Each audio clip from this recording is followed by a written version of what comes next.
नमस्कार, स्वागत है आप लोगों का आपके अपने चैनल इको साइंस में। तो आज हम लोगों को cell the unit of life में पार्ट नंबर 2 स्टार्ट करना है। तो पिछले पार्ट में हम लोगों ने कुछ इंपॉर्टेंट साइंटिस्ट इस चैप्टर से रिलेटेड और चैप्टर का प्रीव्यू देखा।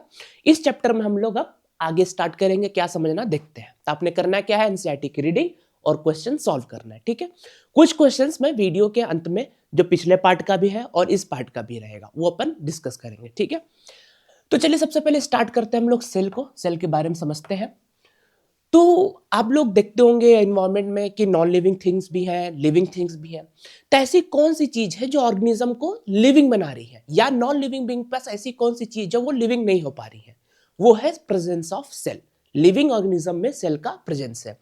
सेल आपका basic structural and fundamental unit of life होता है, ठीक है। और अगर आप यूनिसेलुलर ऑर्गेनिज्म की बात करोगे, किसकी? यूनिसेलुलर ऑर्गेनिज्म, ठीक है। बहुत ही बेसिक बात है, ये सब लिखने वाली चीजें थोड़ी है। यूनि मतलब होता है सिंगल सेलुलर, मतलब सेल। तो कितने सेल होते हैं? सिंगल सेल बने होते हैं ये, ठीक है, made up of single cell. और मल्टी सेलुलर ऑर्गेनिज्म की अगर आप बात करोगे, मल्टी सेलुलर ऑर्गेनिज्म की, तो किससे बने होंगे? मल्टीपल सेल बने होंगे इसके अंदर, ठीक है। मतलब ये made up of more than one cell, बहुत सारे सेल इसमें होंगे, तो multicellular cell. Single cell से बने होंगे तो यूनिसेलुलर ऑर्गेनिज्म, ठीक है। अच्छा, आगे एनसीईआरटी कहती है कि जो यूनिसेलुलर ऑर्गेनिज्म होते हैं वो दो चीज कर सकते हैं, क्या क्या? Independent existence and performing essential function of life. क्या कहा कि यूनिसेलुलर ऑर्गेनिज्म क्या क्या कर सकते हैं? पहला, इंडिपेंडेंट एग्जिस्टेंस, और दूसरा परफॉर्मिंग एसेंशियल फंक्शन, ये फंक्शन है ना, ऑफ लाइफ। तो इंडिपेंडेंट एग्जिस्टेंस कर सकते हैं और एसेंशियल फंक्शन ऑफ लाइफ को परफॉर्म कर सकते हैं। अगर कोई भी स्ट्रक्चर सेल से अगर छोटा होता भी होगा तो वह इंडिपेंडेंट एग्जिस्टेंस नहीं रखता है। क्या बोला मैंने? कि anything less than complete structure of cell does not ensure independent existence. Therefore, cell is fundamental, structural and functional unit of life. Cell is fundamental, structural and functional unit of life. तो अपने को समझना क्या है कि जो cell होती है वो इन दो इंपॉर्टेंट चीज कर सकती हैं, क्या? इंडिपेंडेंट एग्जिस्टेंस और एसेंशियल फंक्शन ऑफ लाइफ को परफॉर्म करना। अगर कोई भी स्ट्रक्चर सेल से अगर छोटा होता भी होगा तो इंडिपेंडेंट एग्जिस्टेंस नहीं कर सकता है। इस वजह से सेल जो होता है वो fundamental, structural and functional unit of life होता है, ठीक है। अच्छा, अब इसके आगे हम लोग समझते हैं सेल थियरी। सेल थ्योरी क्या कहते हैं इसको देखते हैं। इसको लिख लिया? चलो आइए हम लोग अब सेल थ्योरी के बारे में समझते हैं। तो इसकी क्या कहानी है? नियर अबाउट 1838 में एक जर्मन बॉटनिस्ट थे मैथियस स्केल्डन। क्या बोला कि 1838 के राउंड मैथियस स्केल्डन, पिछले लेक्चर में बताया था, ये जर्मन बॉटनिस्ट थे, जर्मन बॉटनिस्ट।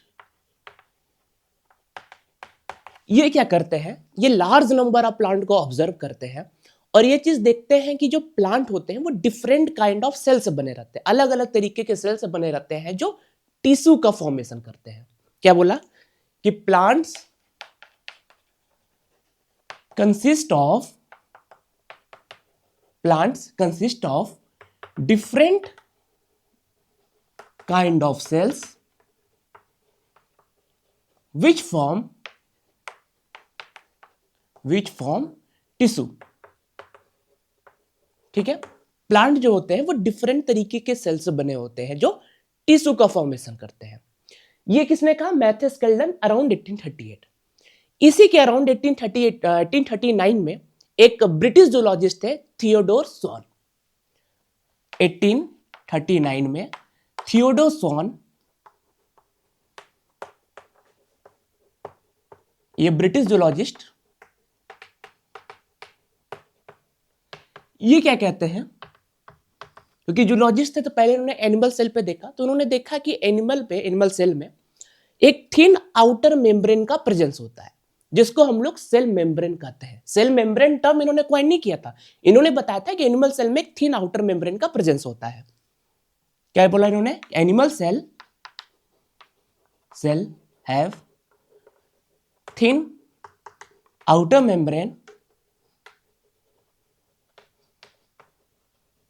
ठीक है, जिसको हम लोग क्या कहते हैं? सेल मेम्ब्रेन, ठीक है। लेकिन ध्यान देना, cell membrane term Theodore Schwann ने क्वाइन नहीं किया था। दूसरा, इन्होंने प्लांट में भी ऑब्जर्वेशन किया और कहा कि प्रेजेंस ऑफ सेल वॉल, क्या बोला? Presence of cell wall is unique character of plant. क्यों यूनिक कैरेक्टर है? क्योंकि एनिमल में सेल वॉल देखने को ही नहीं मिलता, ठीक है। तो दूसरी बात इन्होंने क्या कहा कि presence of cell wall is unique character in plants. तो दो बातें इन्होंने कही, क्या? कि एनिमल में आउटर थिन मेम्ब्रेन का प्रेजेंस होता है, जिसको आजकल हम लोग सेल मेम्ब्रेन भी कहते हैं, और दूसरी बात कही कि यूनिक कैरेक्टर होता है क्या? सेल वॉल का प्रेजेंस होना, किसके अंदर? प्लांट के अंदर। एनिमल में सेल वॉल नहीं पाया जाता है, ठीक है। तो इसी के बेसिस पे ये लिख लिया ऊपर, मैथ्यूस कैल्डन का स्टेटमेंट याद रखना। उन्होंने कहा था कि plant consist of different kind of cells जो टिश्यू का फॉर्मेशन करते हैं, ठीक है। अब क्या होता है इसके अराउंड कि स्वॉन जो एक हाइपोथेसिस प्रपोज करते हैं, स्वॉन प्रपोज्ड हाइपोथेसिस, और उसमें इन्होंने क्या कहा जाता है? इन्होंने कहा कि जो लिविंग बीइंग है, एनिमल और प्लांट सेल्स हैं, वो contains a cell and a product of cell. क्या बोला?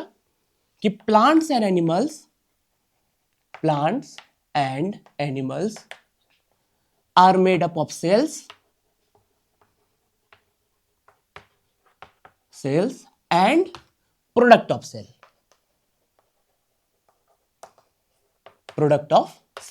ये स्वॉन ने हाइपोथेसिस प्रपोज किया था कि प्लांट और एनिमल जो होते हैं वो सेल के बने होते हैं, प्रोडक्ट ऑफ सेल के बने रहते हैं, ठीक है। तो सेल थ्योरी इन्होंने मिलकर डिजाइन किया, लेकिन अब एक दिक्कत यह है कि नए सेल बनते कैसे हैं, ठीक है। तो उस पर क्या कहा, ये लिख लिया आपने।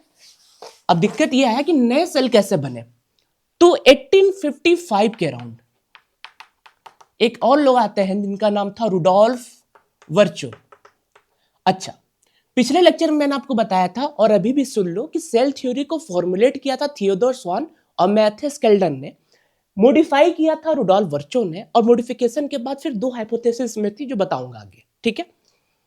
तो इन्होंने क्या बोला था रुडोल्फ वर्चो ने कि new cells arise from pre-existing cell।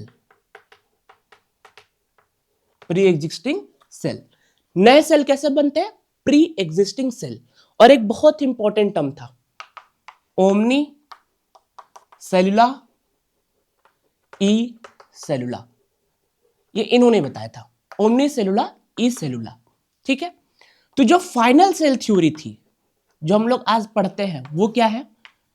जो फाइनल सेल थ्योरी है कि living being composed of cells and product of cells and new cell arise from pre existing cell. क्या बोला?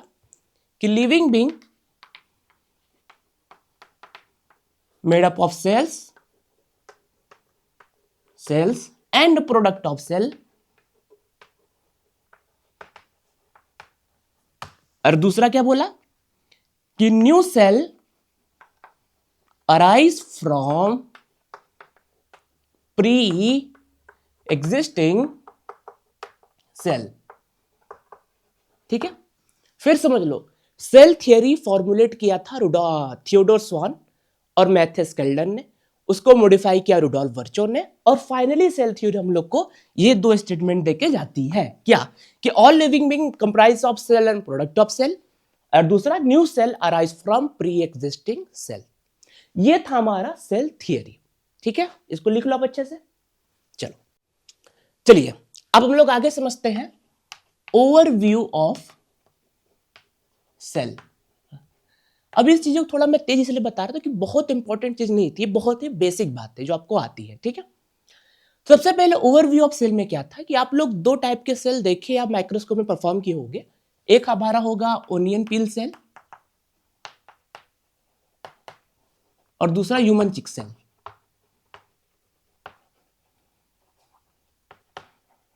ठीक है। अच्छा, ओनियन पील सेल और ह्यूमन चिक सेल से कहना क्या चाहता हूं मैं, हमारा मतलब इतना ही है कि ओनियन पील सेल हमें प्लांट सेल के बारे में बताएगा और ये एनिमल सेल के बारे में बताएगा। तो this is typical plant cell and this is typical animal cell. ठीक है। अच्छा, अब देखो प्लांट सेल में सबसे पहले प्रेजेंट होता है सेल वॉल, फिर आता है सेल मेम्ब्रेन, फिर nucleus. Nucleus comprise of chromosome जो हमारा जेनेटिक मटेरियल डीएनए कंटेन करता है। क्या बोला कि अगर आप प्लांट सेल के बारे में समझोगे तो सबसे पहले आता है cell wall, outermost structure cell wall होता है, फिर उसके बाद आता है सेल मेम्ब्रेन। सेल मेम्ब्रेन को ही प्लाज्मा मेम्ब्रेन कहा जाता है। ठीक है। फिर उसके बाद आएगा nucleus. Nucleus comprise of chromosome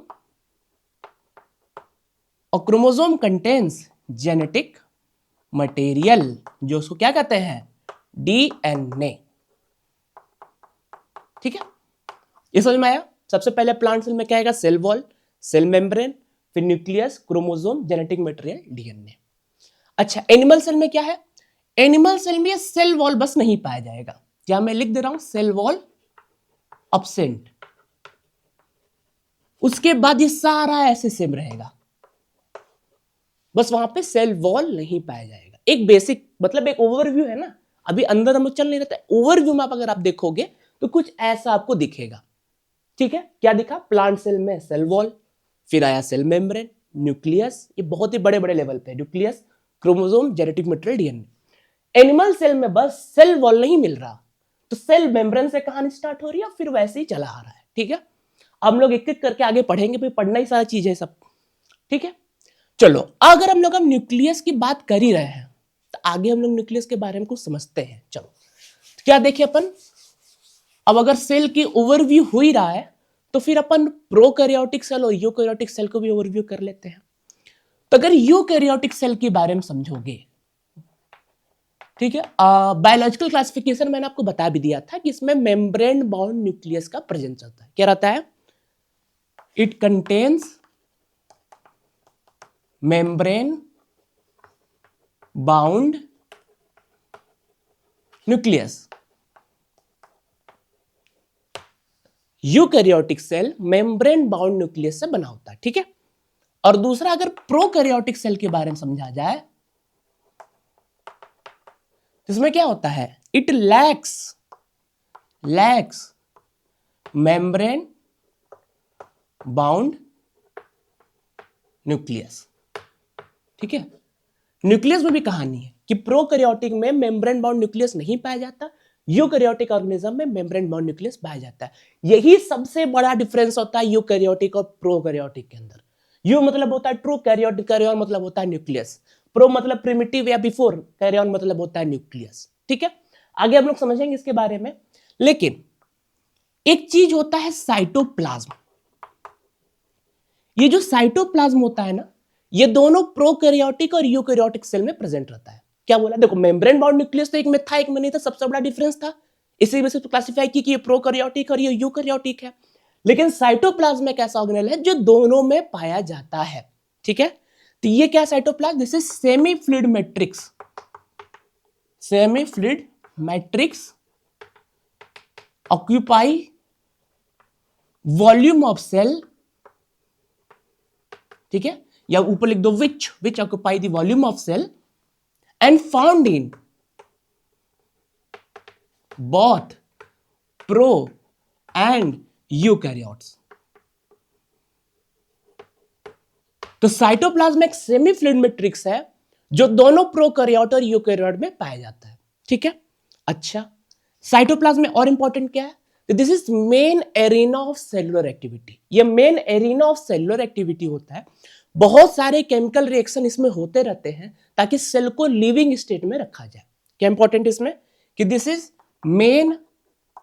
main arena of cellular activity.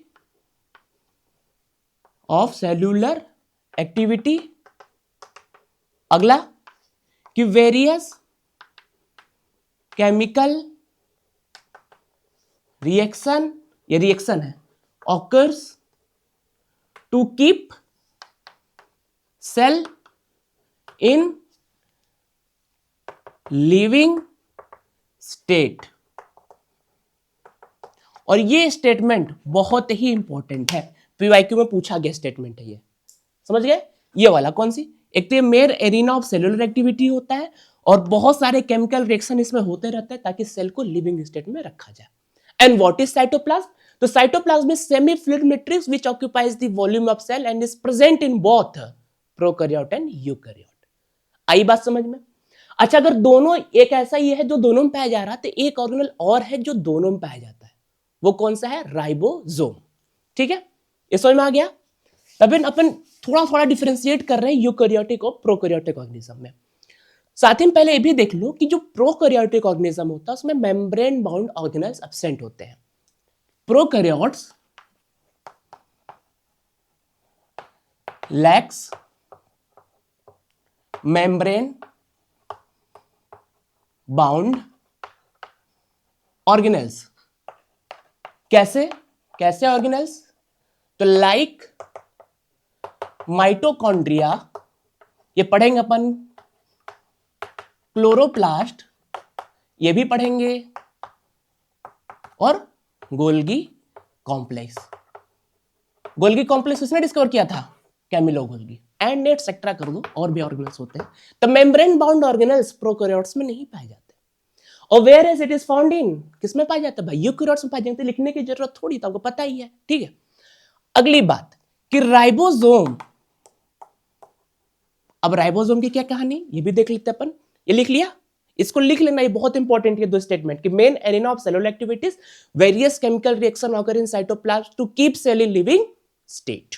चलो अब इसको जल्दी से अपन देखते हैं कि राइबोसोम की क्या कहानी है।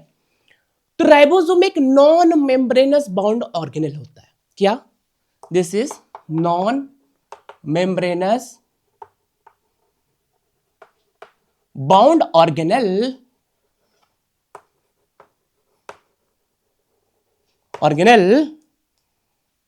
found in both prokaryote and eukaryote। तो दोनों प्रो और यूकैरियोटिक ऑर्गेनिज्म में राइबोसोम पाया जाता है। ठीक है, अब आगे कैसे होता है वो अपन देखते रहे। राइबोसोम की डिस्कवरी किसने की थी? जॉर्ज पैलेट ने, बता रखा है पिछले लेक्चर में। ठीक है, तो राइबोसोम एक ऐसा नॉन मेम्ब्रेन बाउंड ऑर्गेनेल है जो दोनों प्रोकैरियोट और यूकैरियोट में पाया जाता है।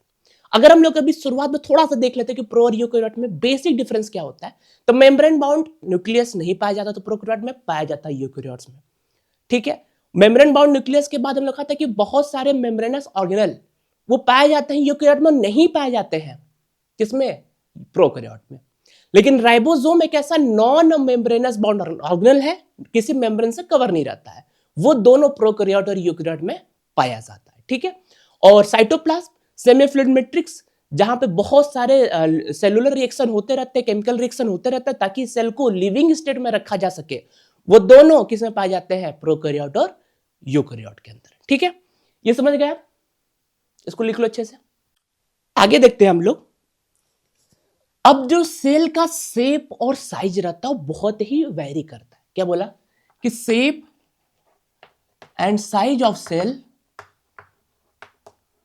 वेरीज। कैसे? जैसे फॉर एग्जांपल हम लोग देखें, अगर यूनिसेलुलर ऑर्गेनिज्म की बात करें तो लार्जेस्ट सिंगल सेल की तरफ बात करेंगे तो एग ऑफ ऑस्ट्रिच होगा। लार्जेस्ट एज इट इज, इसको याद कर लेना, सिंगल सेल वो कौन होगा? Egg of ostrich. Among multi cellular organism, अगर अपन मल्टी सेलुलर ऑर्गेनिज्म में देखेंगे ये सब चीज तो रटने वाली है, इसमें क्या करोगे आप, लेकिन आती हैं, इस वजह से आपको ध्यान देना पड़ेगा। तो इसमें अगर देखोगे तो human RBC red blood cells ये near about 7 micrometre in diameter. Nerve cell ये one of the longest cell है, ये लार्जेस्ट है, ये लॉन्गेस्ट है ना, वन ऑफ लॉन्गेस्ट सेल कौन सा पता है, नर्व सेल बोला, ठीक है। और देख लो अगर मैं आपको और बताऊं साइज और शेप में, तो माइकोप्लाज्मा ये smallest living cell known 0.3 micrometre in length होता है ये। वही अगर बैक्टीरिया में देखोगे तो एक एवरेज साइज, अगर टिपिकल साइज देखोगे तो फिर वो 3 to 5 माइक्रोमीटर देखने को मिलते हैं। मतलब इसका कहने का मतलब क्या है कि सेल का शेप साइज कितनी तरीके से वेरी कर रहा है। देख लो लार्जेस्ट सिंगल सेल यूनिसेलुलर मेगा फास्टिस था, human RBC 7 micrometre in diameter, mycoplasma देखोगे 0.3 micrometre in length, bacteria 3 to 5 micrometre, viruses देखोगे 0.02 से 0.2 माइक्रोमीटर, अगर टिपिकल यूकैरियोटिक सेल देखोगे 10 से 20 माइक्रोमीटर, ये भी देख लो, ठीक है। यूकैरियोटिक सेल अगर देखोगे तो near about 10 to 20 micrometre, virus देखोगे नेकेड आई से दिखेगा ही नहीं पहली बात तो 0.02 से 0.2 माइक्रोमीटर। सारा कुछ याद करने की जरूरत नहीं रहती, सारा कुछ याद करने की जरूरत नहीं रहती है, बस ये प्रूफ करना रहता है कि हाँ शेप और साइज ऑफ सेल वेरी करता है। इतनी वेरिएशन अभी हम लोगों ने रिपोर्ट की, बहुत सारे वेरिएशन है, बस इतना था अभी के लिए, ठीक है। इसको देख लो अब, इसमें इंपॉर्टेंट क्या क्या है, एग ऑफ ऑस्ट्रिच, और थोड़ा थोड़ा इसको याद कर लेना, देख लेना अपने हिसाब से, ठीक है। चलो तो ये हमारा एक ओवरव्यू ऑफ सेल में हम लोगों ने फाउंडेशन तैयार कर लिया। अब अपन स्टार्ट करेंगे प्रोकैरियोटिक सेल, लिख लो इसको जल्दी से। आइए चलिए हम लोग स्टार्ट करते हैं प्रोकैरियोटिक सेल। पीछे थोड़ी स्पीड भी ज्यादा थी इस वजह से, क्योंकि ये सब चीजें बहुत ही बेसिक है, अपने को चैप्टर जल्दी जल्दी कवर भी करने हैं ना, ठीक है। अगर प्रोकैरियोटिक सेल की बात करें तो वो तो आप बहुत आराम से कि इसमें कि मेम्ब्रेन बाउंड न्यूक्लियस का प्रेजेंस नहीं होता। सबसे पहले इसमें आता क्या, तो प्रोकैरियोटिक सेल बेसिकली कौन थे, किंगडम मोनेरा। 3 डोमेन सिस्टम में मोनेरा का 2 था, बताइए कौन कौन सा था, बैक्टीरिया और आर्की, याद है ना। तो चलो तो सबसे पहले इंक्लूड्स, क्या क्या ये इंक्लूड करता है, बैक्टीरिया, साइनोबैक्टीरिया जिसे ब्लू ग्रीन एल्गी भी कहते हैं, PPLO full form pleuro pneumonia like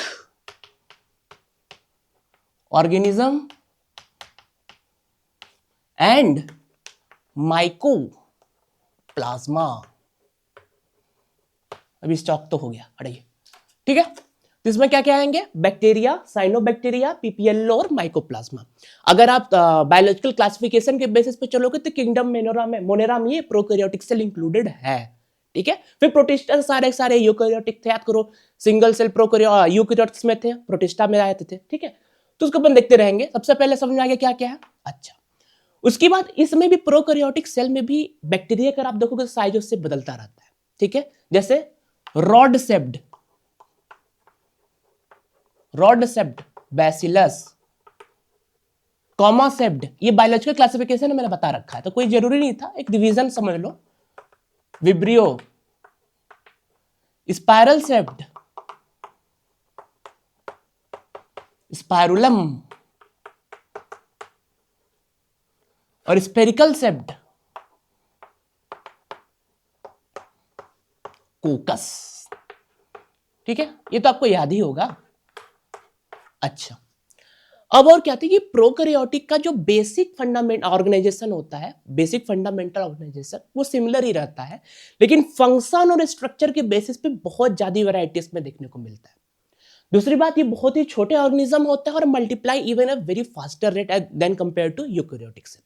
अगर आप यूकैरियोटिक सेल से कंपेयर करोगे तो प्रोकैरियोटिक के जो मेंबर्स हैं वो बहुत ही जल्दी मल्टीप्लाई करने की कैपेबिलिटी रखते हैं। For example bacteria, prokaryotic cell में भी मेजॉरिटी तो बैक्टीरिया की है। किंगडम मोनेरा में क्या लिखा था कि bacteria are the sole member of kingdom Monera, chapter भूलिए मत, ठीक है।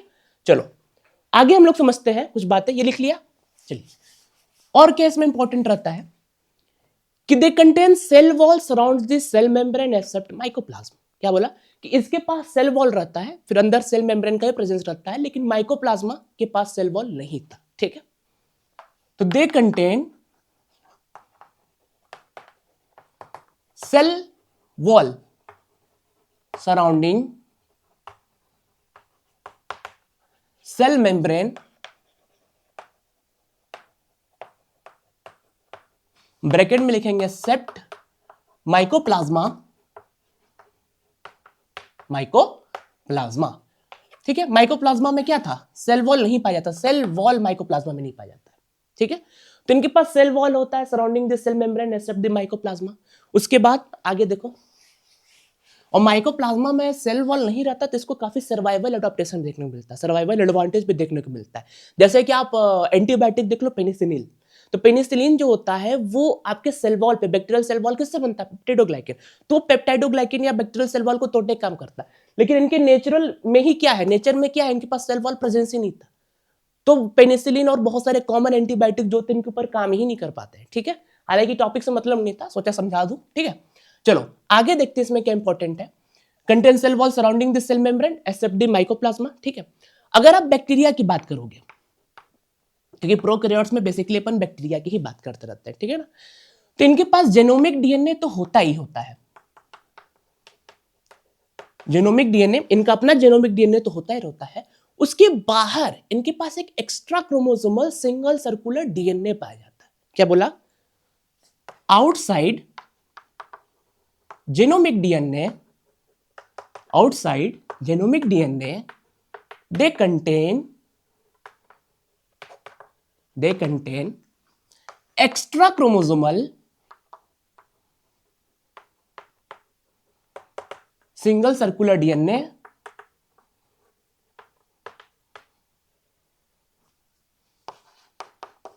called plasmid। क्या कहते हैं उसको अपन, प्लाज्मिड। समझ गए, बैक्टीरिया जो होता है उनके पास जेनोमिक डीएनए तो होता ही होता है, उनके पास एक extra chromosomal DNA outside the genomic DNA पाया जाता है, उसे क्या कहते हैं, प्लाज्मिड। अच्छा, प्लाज्मिड बहुत ही इंपॉर्टेंट रहता है हमारे लिए भी, जब आप बायोटेक पढ़ोगे उसमें आप समझोगे plasmid act as a vector कैसे होता है, आगे आप समझेंगे। ठीक है ना, प्लाज्मिड ह्यूमन वेलफेयर के लिए भी प्लाज्मिड का बहुत ज्यादा इंपॉर्टेंस है। ठीक है, उसके बाद अभी प्लाज्मिड का फायदा बैक्टीरिया क्या करता है, तब plasmid confers unique phenotypic profit या एडॉप्टेशन टू बैक्टीरिया। ठीक है, it confers phenotypic advantage to bacteria. जैसे एग्जांपल, रेजिस्टेंट टू एंटीबायोटिक्स, जैसे एंटीबायोटिक रेजिस्टेंस। ठीक है, तो क्या था कि प्लाज्मिड क्या था, एक्स्ट्रा क्रोमोसोमल डीएनए था जो जेनोमिक डीएनए के बाहर पाया जाता है और इनको एक यूनिक फिनोटाइपिक एडवांटेज प्रोवाइड करता है, जैसे रेजिस्टेंस टू एंटीबायोटिक्स। ठीक है, तो इनका प्लाज्मिड का फायदा रहता है। दूसरी बात, प्लाज्मिड का जो रेप्लिकेशन होता है ना, वो इंडिपेंडेंट होता है जेनोमिक डीएनए के रेप्लिकेशन से। अपना जो जेनोमिक डीएनए वो अलग रेप्लिकेट करेगा, उसके इंडिपेंडेंटली प्लाज्मिड अपने से जो है रेप्लिकेट करेगा, और ये प्रॉपर्टी प्लाज्मिड की बहुत ही इंपॉर्टेंट होती है हमारे लिए। ठीक है, कैसे वो बाद में समझेंगे। ये समझ में आ गया प्लाज्मिड की बात क्या होगी। दूसरी बात, सबको पता है कि they contain cytoplasm, contain semifluid matrix,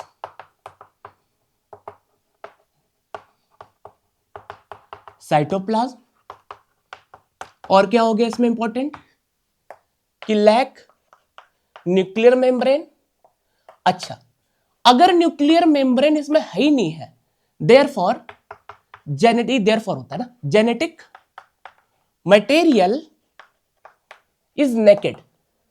इसमें जो जेनेटिक मटेरियल होता है ना, वो नेकेड रहता है, मतलब वो स्कैटर्ड रहता है अराउंड दिस साइटोप्लाज्म। साइटोप्लाज्म में जेनेटिक मटेरियल ऐसे स्कैटर्ड रहता है, किसी एक पर्टिकुलर एरिया में कन्फाइंड रहेगा ही नहीं, क्योंकि इसमें मेम्ब्रेन बाउंड न्यूक्लियस का प्रेजेंट नहीं है। वो रीजन जहां पे जेनेटिक मटेरियल स्कैटर्ड रहता है उसको न्यूक्लियोइड कहा जाता है। क्या बताया, न्यूक्लियोइड। इस चैप्टर में नहीं दिया, लेकिन आगे उसमें जेनेटिक्स वाले में आएगी। तो न्यूक्लियोइड क्या होता है, region where genetic material is present in scattered form. आई बात समझ में? तो जब न्यूक्लियोइड की बात करूंगा तो अपने आप प्रोकैरियोटिक सेल समझ लेना, और जब न्यूक्लियस आ जाएगा तो यूकैरियोटिक सेल समझ लेना। तो न्यूक्लियोइड एक ऐसा रीजन है जहां पे जेनेटिक मेटेरियल स्कैटर्ड क्यों है, खुद ही समझ जाए स्कैटर्ड क्यों है, क्योंकि उसमें मेम्ब्रेन बाउंड न्यूक्लियस का तो प्रेजेंस ही नहीं है, देयरफॉर स्कैटर्ड न्यूक्लियोइड। तो न्यूक्लियोइड एक रीजन है जहां पे जेनेटिक मेटेरियल आपका जो है स्कैटर्ड फॉर्म में प्रेजेंट रहता है, ठीक है। उसके बाद ये सारी चीजें हो गई। इसमें इंपॉर्टेंट क्या था, ये सारी चीजें बताई दी मैंने आपको। बैक्टीरिया वगैरह में, बैक्टीरिया में प्लाज्मिड बहुत इंपॉर्टेंट है, ठीक है। अच्छा, यूनिक क्या है प्रोकैरियोट्स के अंदर? तो यूनिक है इंक्लूजन बॉडी का प्रेजेंस होना। यूनिक क्या है?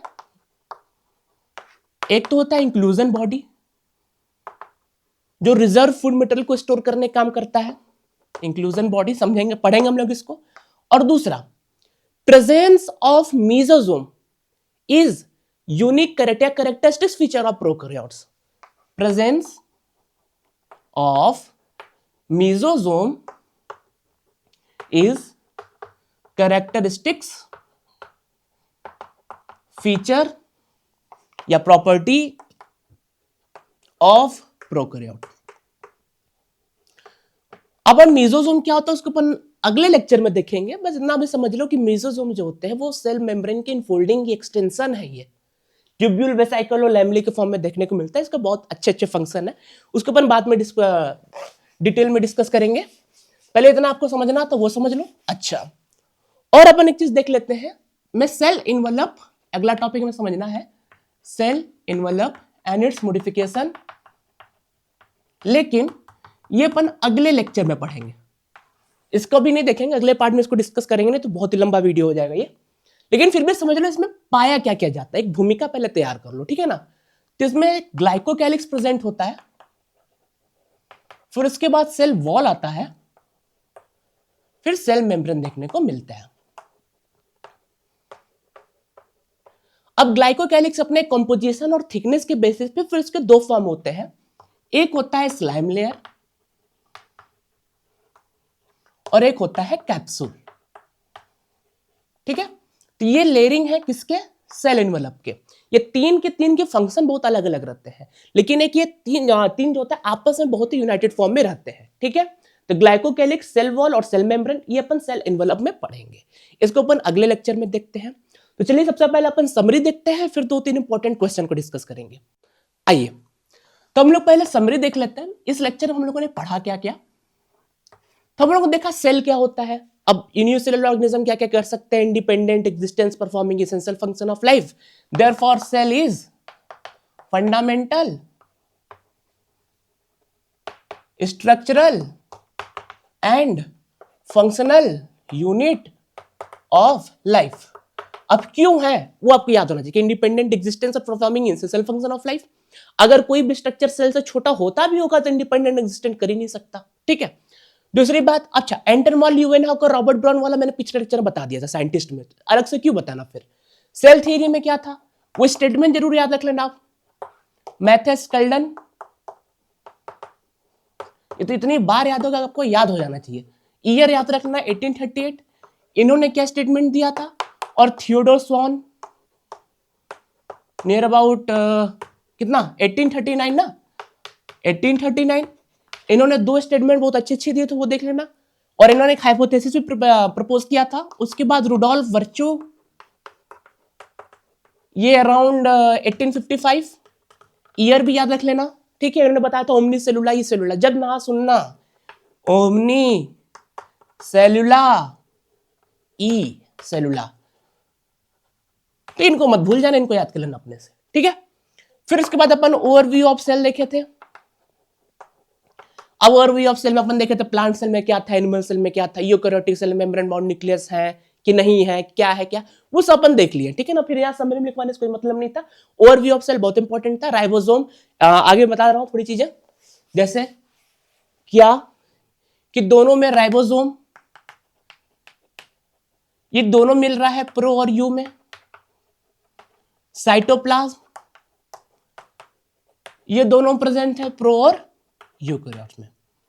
फिर मैंने आपको बताया न्यूक्लियोइड क्या होता है, न्यूक्लियस क्या होता है, फिर बताया सेल की शेप और साइज वेरी कर सकती है, कितना बता वो याद रखना। उसमें याद रखना जरूर यूनिसेलुलर में यूनिसेलुलर में cell of egg of ostrich, तो एग ऑफ ऑस्ट्रिच जो था वो लार्जेस्ट में पाया जाता था। फिर human RBC 7 micrometre, nerve cell one of the longest cell में था।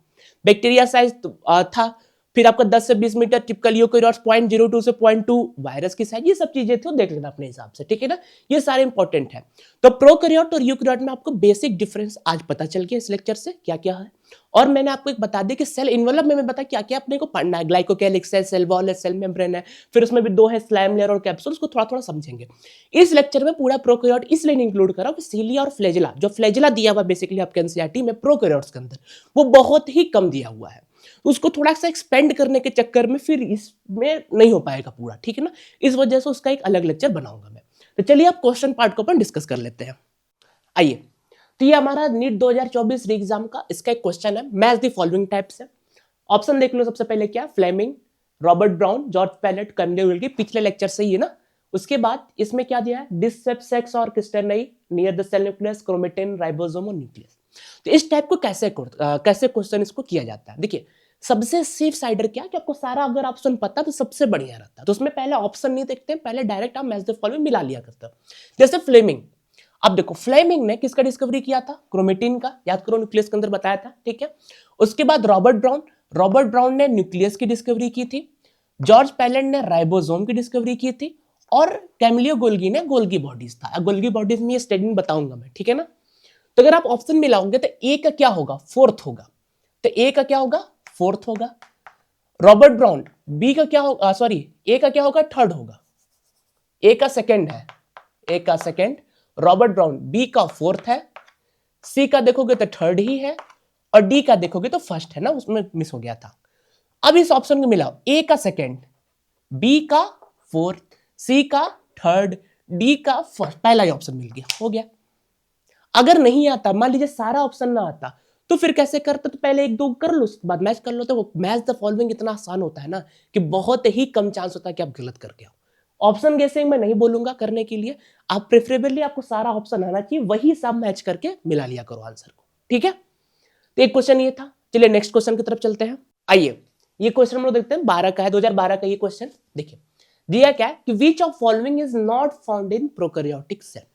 तो इसमें से कौन सी ऐसी चीज है जो प्रोकैरियोटिक सेल में नहीं पाई जाती। तो मेसोसोम ये तो पाई जाती है, राइबोसोम भी पाई जाती है, प्लाज्मा मेम्ब्रेन को सेल मेम्ब्रेन भी कहा जाता है, वो तो पाई जाती है।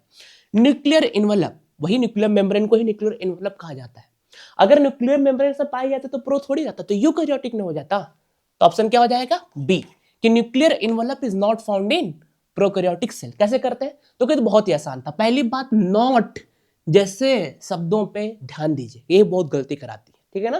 तो नॉट अगर रहे तो पहले यहां पे आप क्या कर लेना का, ऐसे मार्क कर लेने का। इससे क्या रहता है कि आपको याद रहे क्वेश्चन में गलतियां नहीं होती है, ठीक है ना। इसको जरूर ध्यान देना। उसके बाद फिर ऑप्शन का, ऑप्शन गेसिंग नहीं करते हैं, ऑप्शन को अच्छे से पढ़ा जाता है, ठीक है।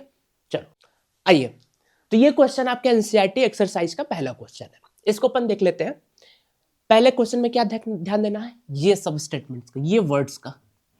तो क्या है, which of the following is not correct. अगर ये हटा दोगे तो करेक्ट आ जाएगा, तो फिर तो जमीन आसमान का फर्क हो जाएगा ना। तो सबसे पहले क्या, रॉबर्ट ब्राउन डिस्कवर्ड सेल, ये तो पहला ही गलत हो गया, लेकिन आगे बढ़ते अपन। Schleiden and Schwann formulated the cell theory, ये तो बहुत सही है भाई, सही ना किया था। वर्चू एक्सप्लेन दैट कि cells are form from pre existing cell, ये भी सही बात है। इसलिए मैंने बताया कि जो मैं बोलता हूं उस पर भी ध्यान दिया करो, लिखने पे नहीं। सेल्डन और स्वान ने सेल थियरी को फॉर्मुलेट किया था, रुडोल्फ वर्चू ने 1855 में सेल थियरी को मॉडिफाई किया था, ठीक है ना। तो ये दोनों स्टेटमेंट सही है अपने हिसाब से। और a unicellular organism carries out its life activities within a single cell. ये तीनों स्टेटमेंट अपना क्या है, सही है। तो गलत क्या है, ये वाला। क्यों, रॉबर्ट ब्राउन ने सेल की डिस्कवरी नहीं की थी, रॉबर्ट हुक ने, ये पहले लेक्चर में बता रखा है कि रॉबर्ट हुक ने सेल की डिस्कवरी की थी, रॉबर्ट ब्राउन ने न्यूक्लियस की डिस्कवरी की थी। तो ऐसे हम लोग अब अगले लेक्चर में प्रोकैरियोटिक सेल को आगे बढ़ाएंगे और यूकैरियोटिक सेल को भी पढ़ेंगे, सेल वॉल तक मेरे को लगता हो जाएगा, ठीक है ना। तो करते रहिए और क्वेश्चन जरूर सॉल्व करिएगा। Thank you.